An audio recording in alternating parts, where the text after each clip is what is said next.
Olá, meu irmão, minha irmã, a graça e a paz de nosso Senhor Jesus Cristo esteja sempre contigo. Que alegria estarmos juntos mais uma vez para o nosso programa diário Palavra de Deus Meditada. Programa onde a Palavra de Deus toca o nosso coração. Hoje nós temos a alegria de ter conosco a nossa irmã Denise, que vai partilhar a Palavra de Deus para nós.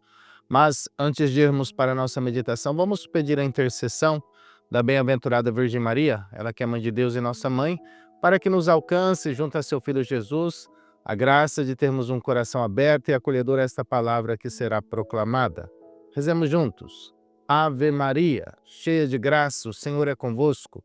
Bendita sois vós entre as mulheres, e bendito é o fruto do vosso ventre, Jesus. Santa Maria, Mãe de Deus, rogai por nós, pecadores, agora e na hora de nossa morte. Amém. Boa tarde, meu irmão e minha irmã. Hoje estamos aqui com os Atos dos Apóstolos, capítulo 15, do 7 ao 21.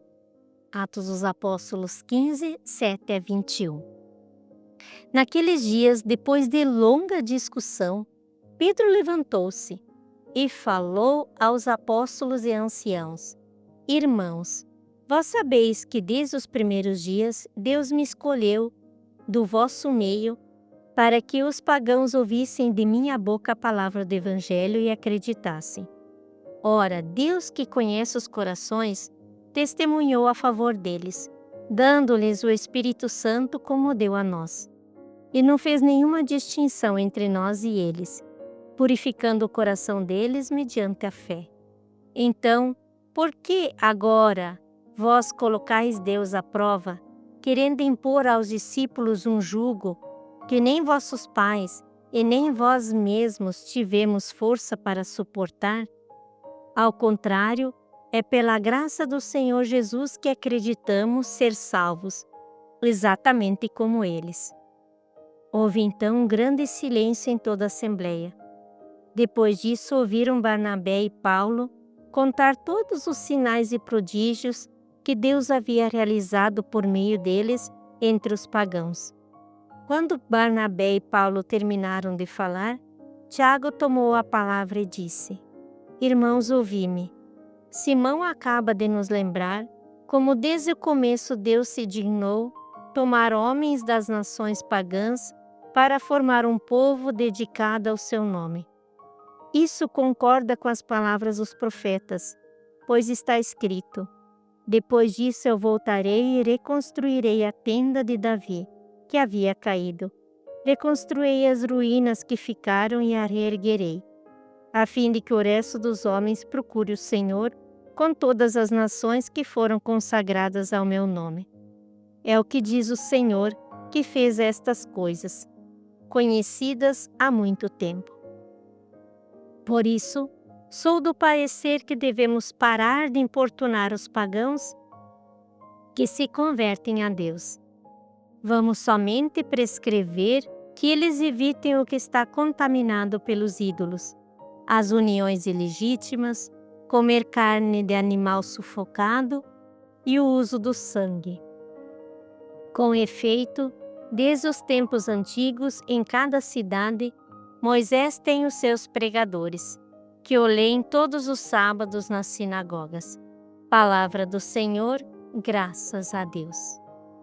A leitura de hoje é a continuação da leitura de ontem, onde os apóstolos haviam levado esse problema para Pedro e os anciões ajudarem, os apóstolos ajudarem a resolver. Nós temos aqui agora o início de como a igreja vai direcionando, lendo, interpretando e ajudando todos nós a vivenciarmos a fé. Diante do problema de tradições, de costumes, a igreja vai ter que peneirar para ver qual delas ajuda a gente a viver o Evangelho e qual delas afasta as pessoas do Evangelho. E aqui tem uma frase que eu acho muito interessante que Pedro vai dizer, dizendo assim, por que nós estamos colocando julgos em cima dos outros que nós mesmos não conseguimos suportar? Por que estamos colocando coisa para os outros fazerem que nós mesmos não conseguimos fazer? Não vamos colocar sobre outros um jugo que o próprio Jesus já tirou. Então, sempre sob a luz do Espírito Santo. Ele vai dizer aqui, ó, o Espírito Santo deu a eles e deu a nós a força. O Espírito Santo desceu sobre nós e desceu também sobre os pagãos. Não devemos impor a eles um jugo que eles não podem.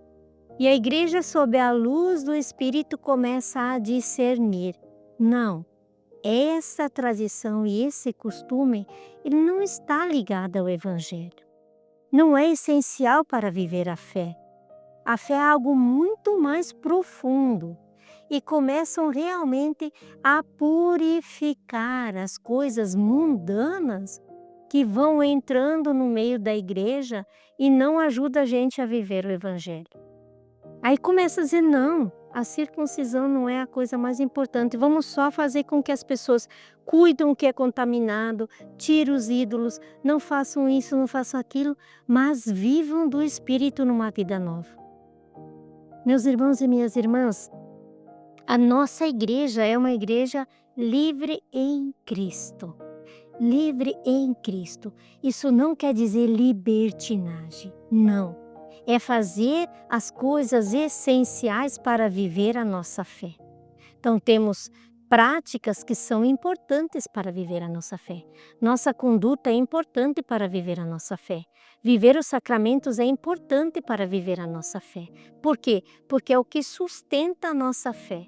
Agora, um costume e outro, que é vulgar, ele não é essencial para a vivência da fé. Então, já desde aquela época, os problemas são levados para Pedro, para a igreja, e são purificados à luz do Espírito Santo.